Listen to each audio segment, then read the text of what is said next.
So much for coming in today. It's my great pleasure to introduce Lyle Denniston. Lyle Denniston's currently a reporter for the SCOTUS blog. I'm sure many of you have gotten the opportunity to read his work in the past, and he's joining us after 50 years of covering the Supreme Court.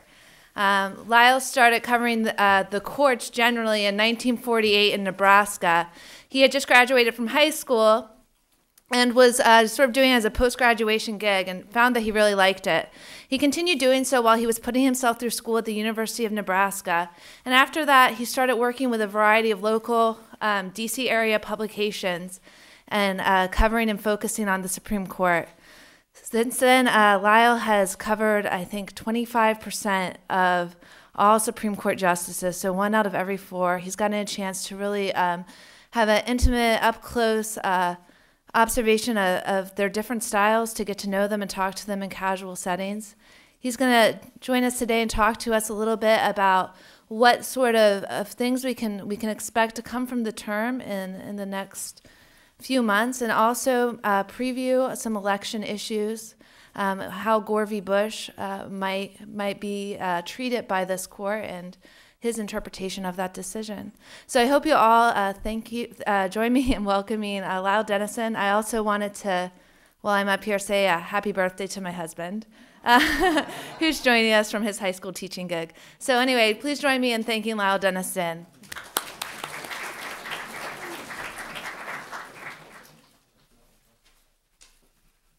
Thank you very much, Patricia. I'm absolutely delighted to join you.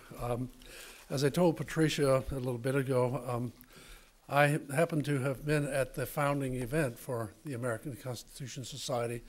I went there as a reporter at Georgetown University Law School when Peter Rubin was setting up the first chapter. Lawrence Tribe of Harvard gave a magnificent speech that day. I'm delighted to be at Duke Law School, where I have never visited. My oldest son taught in your medical school for about 7 years, and so I've been to Durham often, but never had the privilege of being at your law school. Over the years, I have relied very heavily upon some of your more distinguished faculty members. I'm always trying to get a hold of Walter Dellinger. Walter doesn't always return my calls the way he does those that originate with the New York Times, but since I've been with SCOTUS blog, he seems much more responsive than he used to be. I've also been a great admirer of Bill Van Alstyne, whom I know left you to go to William and Mary, but is a very distinguished scholar. And of course, Erwin Chemerinsky, who is one of the sweetest human beings I've ever known. And I think it is most unfortunate that he has left Duke to go off to the left coast and try to take his brand of constitutional liberalism into the middle of Orange County, which has got to be one of the most inhospitable environments there is in American law. But it is a pleasure for me to be here with you, and I'm indebted to Patricia not only for inviting me, but also for making my visit as comfortable as it has been so far, looking after all of my needs, including my dietary needs. And I'm glad that there was food because it always helps. We always used to say when Earl Warren was the Chief Justice that if you really wanted the chief to come out, you had to provide sandwiches and beer. So maybe that's true of law students carrying on Warren's heritage. But please go right ahead with your lunch while I talk to you. And I'm hoping, I don't know your schedule, but I'm hoping there'll be time for some exchange afterwards, because I would like to know what's on your mind. I have prepared some remarks, and I will read from them because, as Patricia already knows from our initial encounters, I tend to ramble a little bit when I'm not following a text. And so I'll speak to you about some thoughts that I composed last night, and then hopefully we'll have time for an exchange.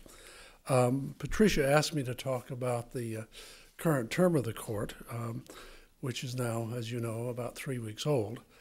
But I'd like to start by attempting to enlarge our perspective a little bit and examine the term in the context of where we now stand on judicial review, the authority of the court to declare what the Constitution means, and particularly on the question of the continuing legitimacy of judicial review in a time when the court continues to exercise a dominant, sometimes even an exclusive role in determining constitutional meaning. Last term, we had at least 4 decisions in which the court insisted quite grandly that it was going to have the last word on what the Constitution meant. And that, of course, has only stirred up even more vigorously the debate that has gone on now for more than 40 years over what some call judicial triumphalism or judicial exceptionalism or juricentric constitutionalism. As you can tell, each one of those labels has about it the aroma of excess, and in a democratic republic, the aroma of usurpation. We probably will have, as we open this new term, a handful of opportunities at the least to see that phenomenon at work again and to stir the debate to an even higher level of intensity. Let me get to those future cases in a moment. But let's turn back briefly at least to last term because the stunning developments of that term have actually continued really to reverberate through our political conversation and our legal conversation, and shaping the nature of that conversation over who gets to decide what the Constitution means. I refer, of course, to the decisions on the meaning of the Second Amendment, on the constitutional right of habeas corpus for foreign nationals not inside the United States, on the domestic application of international treaty obligations as a constitutional matter, and on the constitutionality of the death penalty for the crime of child rape. Each, in its own way, has put newly into question, in some quarters at least, the legitimacy of judicial review. Indeed, the cottage industry of delegitimatizing judicial review is having a field day with those decisions. It's perhaps at least since 1962, when Professor Alex Bickel published his influential work, The Least Dangerous Branch, the committee has been worrying itself sick about what Bickel called the counter-majoritarian difficulty. By that he meant the paradox, as he saw it, of judicial review in defining what a majoritarian polity can and cannot do in fundamental ways. Other scholars, of course, have disagreed, saying that there really is no such paradox, that the Constitution is not, at least in all of its particulars, a majoritarian instrument, and arguing that judicial review can be squared quite nicely with democratic principle and may, in fact, in some sense, be necessary to preserving democratic opportunity. But among those who have positioned themselves as heirs to Bickel, the steady campaign to pare down judicial review to a more modest, far less assertive minimum has simply spread and deepened. What Bickel spawned, perhaps I think unwittingly, was an assault on judicial review as if it were an invitation to abuse by life-tenured and politically unaccountable judges dictating to the rest of us in ways that contradict and sometimes thoroughly frustrate democratic preference. There is, of course, no detectable desire to do away with judicial review altogether. It is 50 years now since the Supreme Court said unanimously in Cooper versus Aaron that, quote, the federal judiciary is supreme in the exposition of the law of the Constitution, unquote. The court is not about to change its mind on that score, and no one that I know of seems to harbor any serious ambition to force it to do so. With the court's rulings last term in District of Columbia versus Heller, Boumediene versus Bush, Medellin versus Texas, and Kennedy versus Louisiana, we saw the steady march of institutional self-confidence and interbranch indifference, at least to a degree, moving on. In fact, that trend is so robust in this court as to raise additional doubts about whether even changing the membership of this court would lead to a spasm of institutional bashfulness. The new president and the new Congress, it seems, may find whatever mandate they claim to stop, or at least to be interrupted at the courthouse door. The Constitution, in short, will continue to mean what the justices say that it means. It would not surprise me greatly, for example, if the initiatives that are now being taken to try to save the American capitalist economy might well run afoul of a Supreme Court negative. The delegation of constitutional authority to the executive branch is so startlingly vast that one searches for an intelligible principle that might keep it in check. I'm not suggesting that we are in for another spate of Lochnerism in the court, but I am tempted to think that there will be a judicial moderating role to be played out. An early test may come when, as expected, the constitutionality of the Sarbanes-Oxley Act, Congress's response to the accounting crisis most vivid in the collapse of Enron, gets tested before the justices. And if anyone can establish standing to make a run against the pseudo-nationalizing of commercial and investment banks, they might well find some sympathy in the Marble Palace. Within the court itself, Justice Scalia continues to nurture the idea that judicial review, at least as practiced by his colleagues when he is not in the majority, is an illegitimate intrusion into the political management of American society, culture, and morality. But one can say with some real confidence that he remains as marginalized in that complaint as he always has been. There are no other committed Scalias on this court, at least in this respect, although now and then one is beginning to wonder about Chief Justice John Roberts. Besides, as Judges Harvey Wilkinson and Richard Posner have complained recently, Justice Scalia's opinion in the Second Amendment case is, if anything, a fine example of extreme judicial immodesty, demonstrating that his grievance with constitutional activism may well be tinged with a measure of hypocrisy. There was a point at the first of this month, before the new term had actually opened, that provided a vivid snapshot, at least for me, of Scalia's disdain for constitutional activism when practiced by others. It came when the court denied rehearing in Kennedy against Louisiana, the capital case involving child rape. Scalia declined to vote for a rehearing, but then proceeded to excoriate the majority of the court for relying on, in the original decision, on its own independent constitutional judgment to strike down capital punishment for that particular crime. An opinion that dripped with the sarcasm of which Scalia is a most accomplished practitioner, drew the support only of the Chief Justice. Justices Samuel Alito and Clarence Thomas would have granted rehearing, and one supposes they wanted to do so, to address, as judges might, the question of whether the court needed to take account of a piece of national legislation bearing on that topic. No exaggerated rhetoric, no ad hominem accusations, just a difference of opinion that spoke well of those two justices.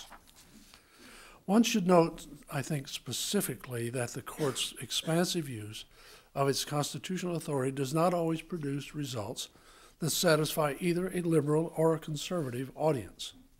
In fact, taking the 4 cases from last term, it was an even split. The liberal preference failed in Medellin and Heller. The conservative preference failed in Boumediene and Kennedy against Louisiana. Perhaps it might be that results like those spare judicial review from even more harsh criticism from those who fret over the counter-majoritarian difficulty. A centrist-dominated court is going to move in wide swings, so the substantive results are sure to vary quite widely. I should comment, though, in passing, that there has not been much swinging as the court has confronted the war on terrorism. 4 decisions in a row beginning in 2004, and the executive branch has yet to prevail in any one. In fact, the Supreme Court and the lower federal judiciary has not yet been willing to address the ultimate claim of executive authority, that is, inherent presidential power in the role of commander-in-chief to wage the war on terrorism as the president sees fit. The most energetic of those losses for the administration was, of course, the most recent one, Boumediene. It was nothing less than a tour de force for the court to read the Great Writ not solely as a guarantor of human rights against government repression, as it has always been understood, but also as a constitutional mechanism for enhancing the judiciary's authority to make the Constitution follow the flag. Who but a court like this one, with its self-confidence, would dare to start all over to define the concept of national sovereignty, revitalizing and indeed expanding the insular cases that ushered in the era of American empire? The barons at Runnymede in the 13th century might well have marveled at what they had wrought. But let me turn now to the term that has just begun, where, other than perhaps on economic intervention issues of the kind I previously mentioned, is the court's institutional self-assurance likely to manifest itself anew. One particularly sensitive area where this might be evident is in dealing with the strident issue of race relations.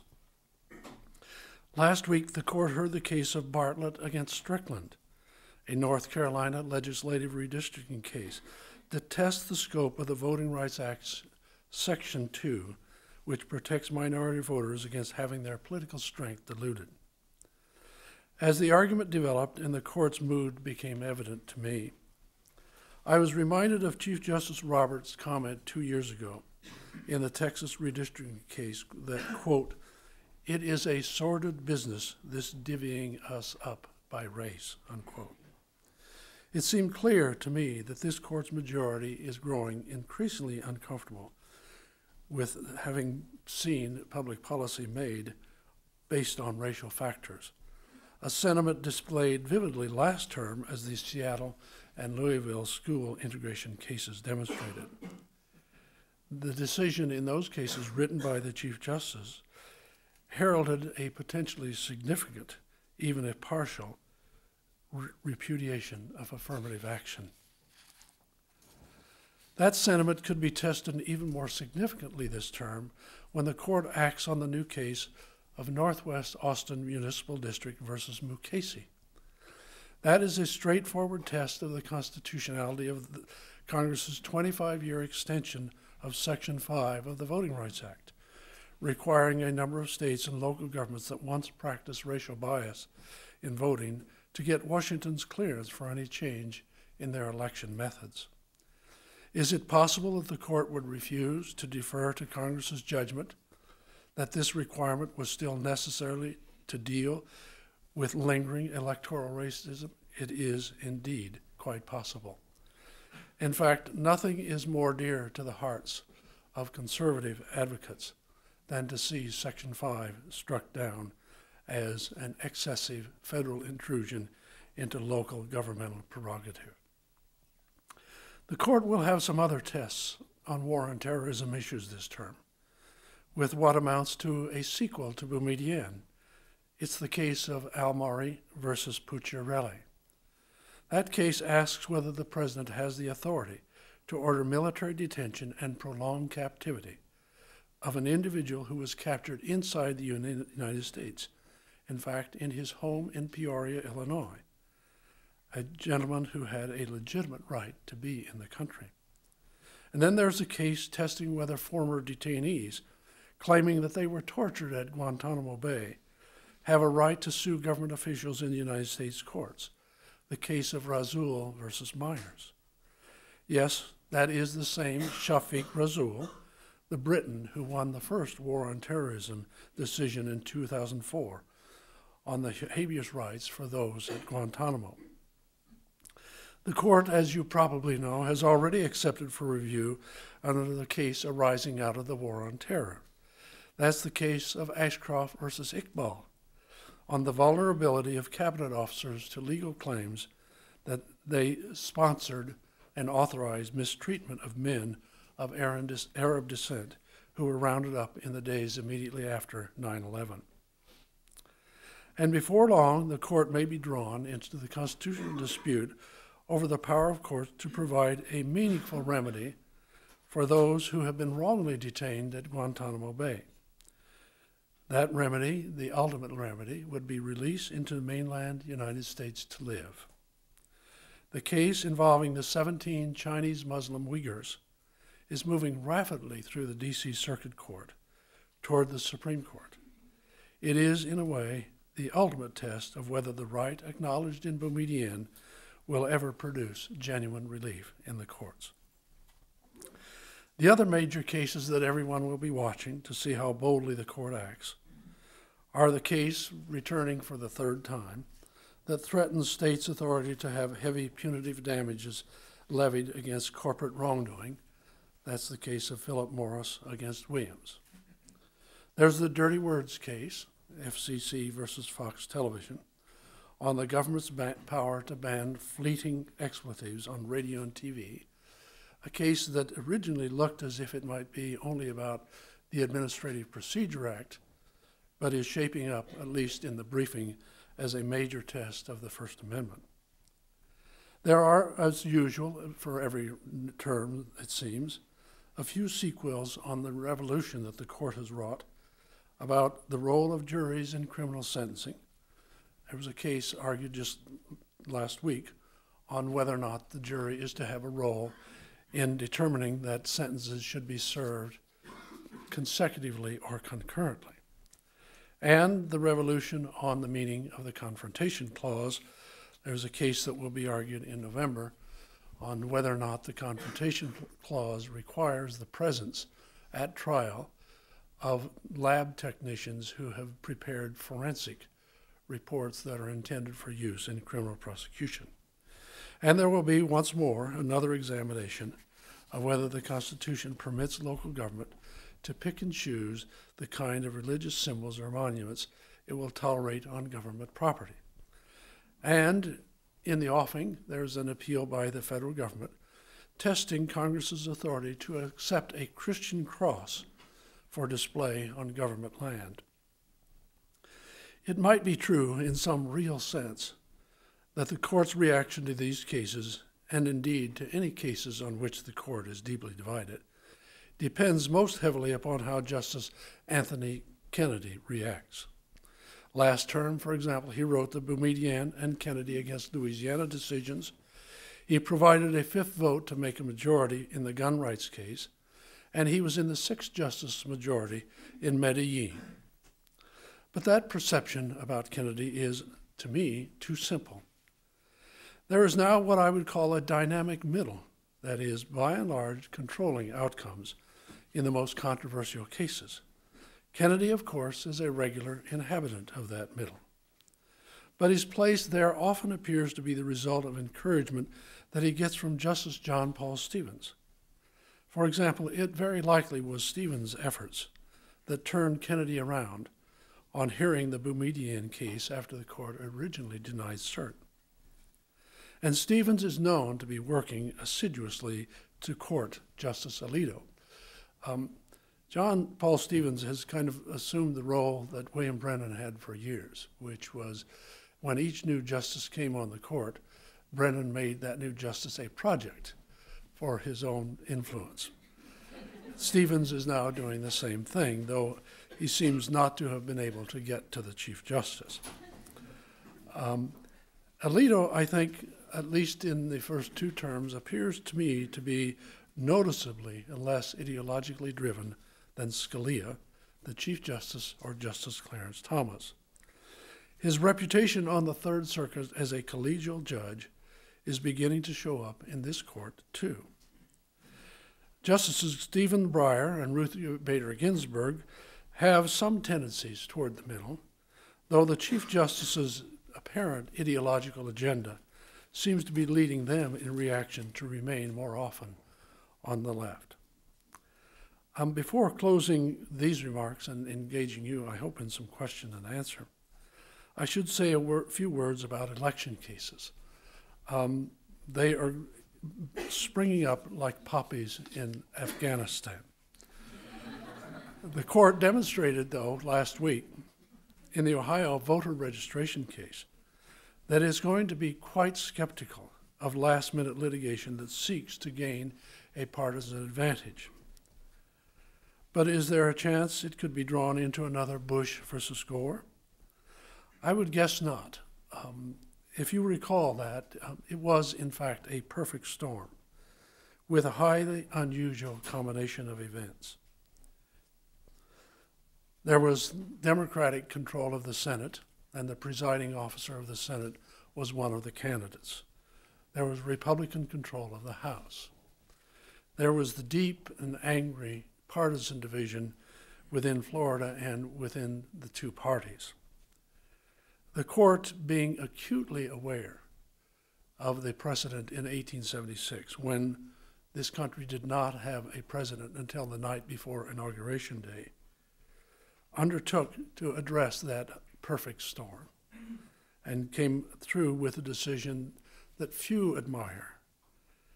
There is, I should tell you, within this court, even though Justice Scalia continues condescendingly to tell everyone to get over it, there is a high level of sensitivity about Bush versus Gore. And there is, as a consequence of that, a deep reluctance to do that ever again if it can be avoided. However, Bush versus Gore was a bold experiment in the use of judicial authority. And it might be repeated again if the same perfect storm or something very close to it were to arise again. And this court, given its intentions and its habits, would, however reluctantly, shoulder what I'm sure it would then see as its clear constitutional responsibility. There are other cases coming along, mostly in the area of voter registration and the Republican claim of voter fraud. The number of those cases is legion. If you're interested in following those, probably the best source to do so is the blog that Rick Hazen from Loyola in San Francisco follows, the election law blog. And Rick keeps up with that as better, I think, than anybody I've seen. But just to close here now and to provoke you in doing so, I would like to tell you that I am firmly of the belief that Bush versus Gore was rightly decided. And I further believe, because I saw it happen, that the outcome would have been exactly the same had the positions of the two candidates been reversed. Thank you for your attention.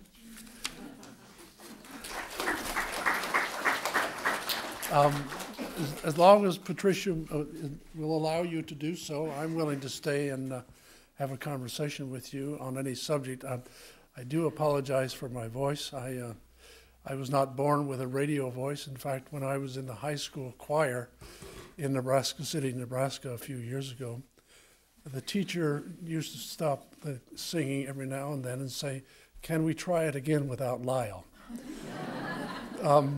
I've outgrown the embarrassment over that, and so, but I do apologize for my voice. I have a cold, and it's getting better. Does anybody have a comment or a question? Yes, ma'am. Well, Lisa. Yeah.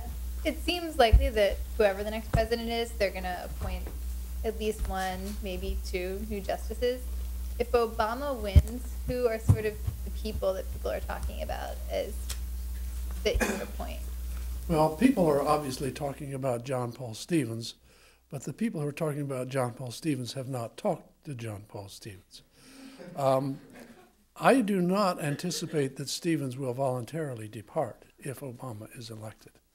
Neither do I expect that Ruth Ginsburg would depart if Obama is elected.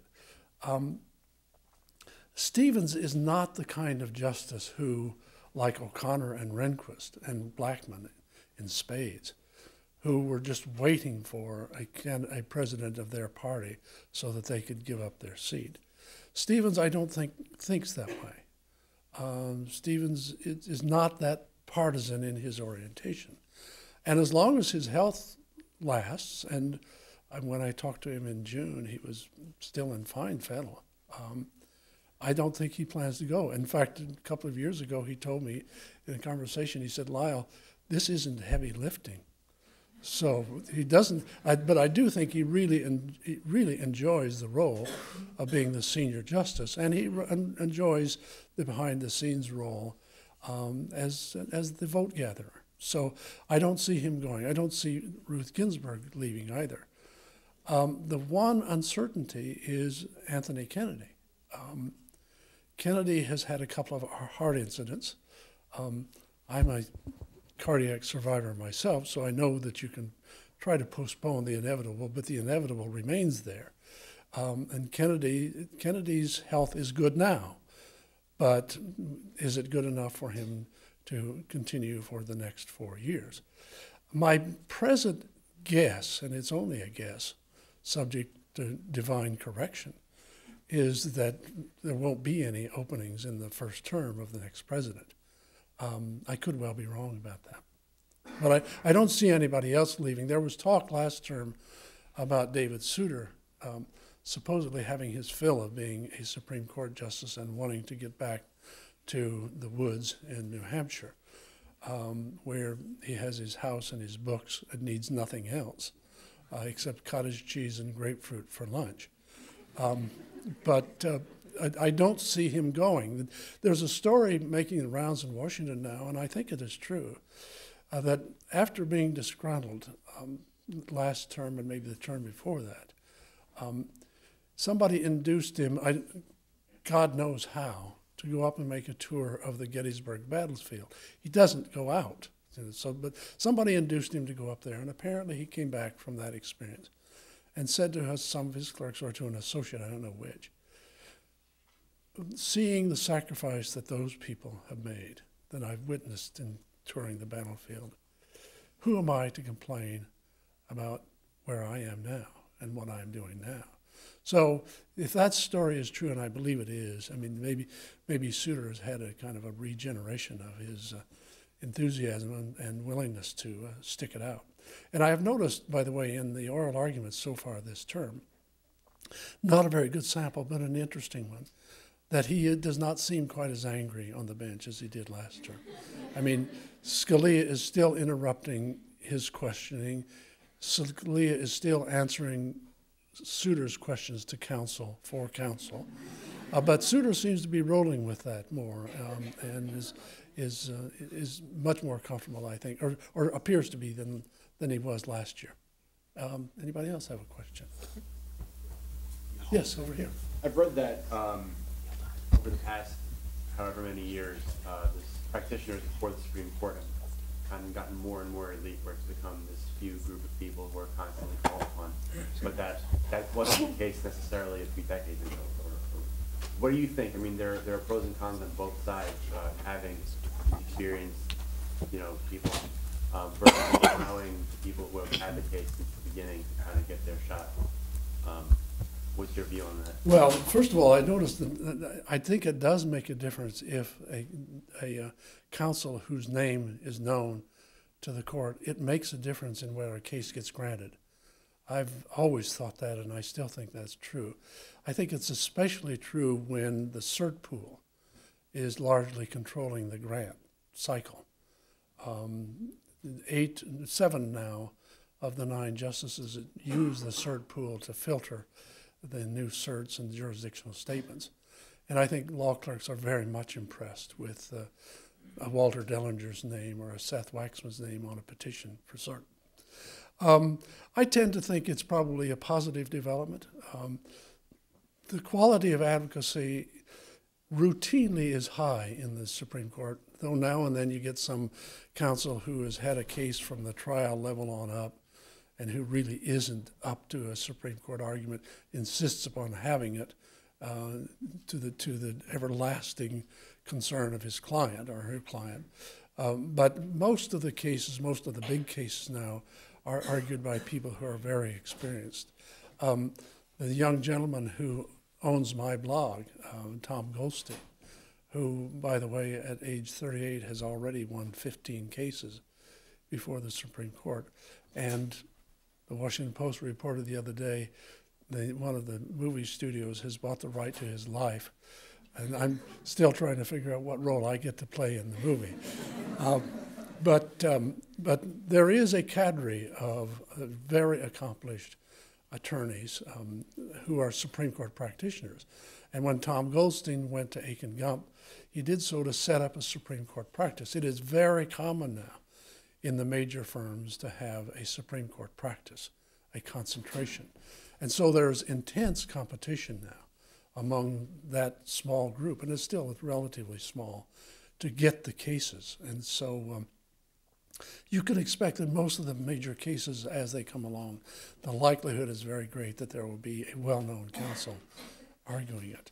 Another development that is very interesting is the rapid development of Supreme Court litigation clinics in the law schools. Do we have one at Duke yet? An appellate clinic? But there are Supreme Court litigation clinics now at Harvard, at Stanford, at Michigan, at Yale, maybe 2 or 3 others.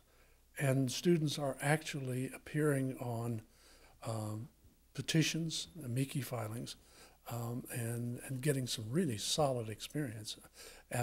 And those groups are really very actively involved now in trying to get cases and appear on petitions and briefs in the cases that are before the court. So that's another very interesting development. Do we have any other questions? Just in the back. Of the current justices, who do you find to be the most intellectually impressive, just from your own experiences with them? Most intellectually impressive. Impressive? David Souter, frankly.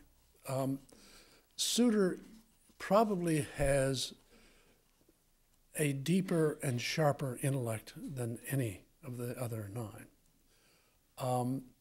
I've covered, I don't know, maybe 15 combinations of 9 justices over my time, and this is clearly the most intellectually gifted court I've ever covered. I mean, the pace of oral argument at the intellectual level of the oral argument is higher than it's ever been. But nobody on the court has the capacity that Souter seems to have to immediately grasp the nub of the case, really the core of a case. So in that respect, he's really very impressive. But I mean, this is a collection of almost incomparably brilliant people. I mean, you wouldn't know it from the non-participation in oral argument, but Clarence Thomas is a very, very smart fellow, and is capable, I think, of making really a very strong contribution from his orientation in the court's work. He's just been sort of pushed to the extremes along with Scalia, but he is an important member of the court, and he's supremely loved by his colleagues, because Clarence is really a fine gentleman personally. But Ginsburg is very smart. Breyer is smart, but in a woolly sort of a kind of a way. I mean, if you read transcripts of oral arguments, you see page after page after page, and after a while you think, is there a pony somewhere in this pile of manure? If we just scoop it all out, is there something substantive here? Is there a question? And Breyer has this disarming habit, as he asks a question, of constantly looking. It's to his left now, it used to be to his right, to see if the rest of the court is reacting to his questions. And I don't know whether he's looking for affirmation, condemnation, support, whatever. But he tends to run on and on and on. But Breyer's a peculiar kind of guy, because he's one of these intelligent people where suddenly he will be going hell-bent on a thought, and he'll just stop in mid-sentence and sort of get lost somewhere. I mean, we go to lunch with Breyer, the presses do once a year. And it's a strange phenomenon. We always go to the same White Tiger Indian restaurant. And Breyer, it's usually soliloquy most of the time because he talks and talks and talks. But every now and then he'll just stop in mid-sentence, and you'll think, well, where is he now? You know? But then then he'll sort of catch himself and either come back to that topic or introduce an entirely new one. But he's a delightful guy. He's really a very impressive guy. He still thinks, by the way, he's a little bit out of touch. He still thinks I worked for the Boston Globe. And you know, he's one of my better friends on the court because I spend a lot of time upstairs with him, and I'm very impressed with him. But he's an odd duck in a lot of ways. Not as odd as Souter is, but they're all, I mean, very smart. Roberts is not as smart as he thinks he is. I mean, let's be very clear about that. But he is very smart, but not anywhere near the sharpness that he thinks he ought to have. As a matter of fact, my former colleague, now departed to academe, Linda Greenhouse, actually thought that Roberts was kind of dumb. That's probably an exaggeration, but probably. Does anybody else have a thought or a comment or a question? What's our time scale here, you folks? About 1 minute. How many? 10 to 15. 10 and 15? Do you guys want to just give up now, or you want to keep going? Okay. I'd like to take your Bush v. Gore bait. Throw me a bait on that. Okay. I'm interested in your thoughts on Jeffrey Toobin's characterization of that ruling. He seemed to insinuate quite heavily that Justice O'Connor's sort of partisan belief that George Bush was the right man for the job was driving the outcome of that opinion. What are your thoughts on his perspective, and why do you think it was rightly decided? You know, one of the vices of being a specialist on a beat is that you naturally develop a resentment of parachute journalists who come in, fly in, drop into the combat zone, and go out and claim the glory.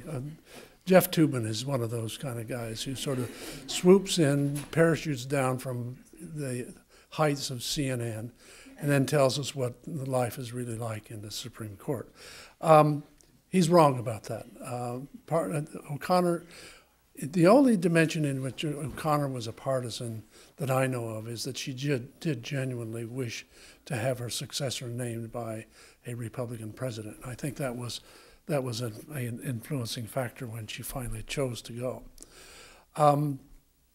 You have tempted me to talk about Bush versus Gore. If part of it is atmospherics. I have been covering the court for a long time, and I have never seen the court under siege the way it was. I mean, during those times in November and December, the court was like a checkpoint, a security checkpoint on a hostile combat zone. The court was every day surrounded by Klieg lights, 24 hours a day of the television, surrounded by satellite TV trucks, overwhelmed by crowds pushing. Justices who liked their privacy couldn't drive in and out of the court's garage without being waylaid by a television camera. There was an intensity about that crisis that if you weren't there, you can't appreciate what it was like. But you also must keep in mind that this was a court, as I said in my prepared remarks, that was acutely aware of what had happened in 1876. And if you start with the premise that this is a court that doesn't have a whole lot of trust of the political branches to deal with ultimate questions of constitutional meaning, if you start with that premise, whether that's right or whether it's wrong in our constitutional polity, you have to believe that the court was quite ready, indeed felt totally compelled to resolve a crisis that it genuinely believed could not be resolved politically. Now, abstinence by the court in that circumstance, with the atmosphere of crisis, I mean, it came down even to such things that, you know, when the television juggernaut takes over a story, there is a whole physical character to it. It just dominates the scene. I mean, the Supreme Court building, you know, which is this really pristine marble palace, during the time that the Bush versus Gore was unfolding, the hallways were strewn with garbage and trash brought in by all of the interns and associates of the television networks. The place was a total mess. And with the compression of time, I mean, we are going from November the 5th to December the 12th, and this case has been down and up through the state and federal judiciary at least 3 times in the span of 3 weeks. The Supreme Court does not do good work under those circumstances. So the substantive product that you got out of Bush versus Gore is a bad piece of work. It has some promise to it as constitutional dogma in the sense that it does articulate a theory of equal opportunity to participate in the vote. So to some degree, I think Bush versus Gore has energized the movement, the faltering movement, albeit, to try to reform election processes. But if you, I mean, the only substantive figure I know who agrees with me on Bush versus Gore is Richard Posner from the Seventh Circuit. And Posner sees it the way I see it, that it was a constitutional moment that was unavoidable. You might prefer to think that the Constitution's arrangement of political machinery for resolving such an event should have been adequate. But you can't tell yourself, at least I don't think you can tell yourself convincingly, that it was not a constitutional matter. It was just who was going to make the ultimate constitutional arrangements that would determine the outcome. And because of the way that I saw the court working on that case, I genuinely do not believe the accusation that from the beginning it was intended to make George Bush the President of the United States. And I passionately believe, I really deeply do believe, that if Gore had finished a little bit ahead in Florida, if Gore had been working with the Florida Supreme Court to try to prevent Bush from taking the Florida votes, I still think the Supreme Court would have done the same thing. It is not one of the court's great moments, but at least from the perspective that I developed about it, it was a necessary moment in the court's history, and one that I think in time, not yet, but in time, I think the country will come to appreciate that this was something that had to be done. I will tell you one other thing about Bush versus Gore. There is not one member of the court on either side of that case who believes that they are responsible for the quality of the presidency that resulted from that opinion. I don't think they think that at all. All right, anybody else have a question or a thought? Back here, please. Yeah, Rugu, this is kind of a more, I guess, restricted question, but it's a topic that I'm a little more interested in. Sure. Going back a little bit to the Parents versus Seattle case. I recently had a discussion with a professor of mine about, a former professor, about whether or not there was any kind of concrete message, kind of take-home message from that case, or whether or not future cases looking at, school segregation cases, if the court is just going to be kind of feeling in the dark and getting closer and closer to a line. And I was wondering if you could. Well, my sense about that case starts with the fact that there was no division in the circuits. So the court, using its certiorari authority, reached out for those cases. The court did not have to decide that case. And so the initial instinct was to take the case, and as you know, it sometimes happens, perhaps it often happens, that the court takes cases with the intent to reverse. And I think there was an instinct in the court that we have to put a stop to this. And the more I watched this court, as it deals with cases like this. I mean, you go back to LULAC, the case, the Texas redistricting case. Look at the way the court behaved in Louisville and Seattle. I think there is a clear majority of the court, led, I think, ideologically by the Chief Justice, but to a substantial degree supported by Anthony Kennedy, that believes that we should now make an effort to create a post-racial constitutionalism in this country. And there is, I think, within the majority, and it is, I think, a clear majority now of 5, there is, I think, an instinct to say that public policy should not any longer be made according to racial dimensions. And I will tell you frankly, I think if the Michigan cases had come back, I think they would go out the other way. I think O'Connor's, if there is any one area in which O'Connor's departure has seemed to make a profound difference, it's in the field of the constitutionality of race questions.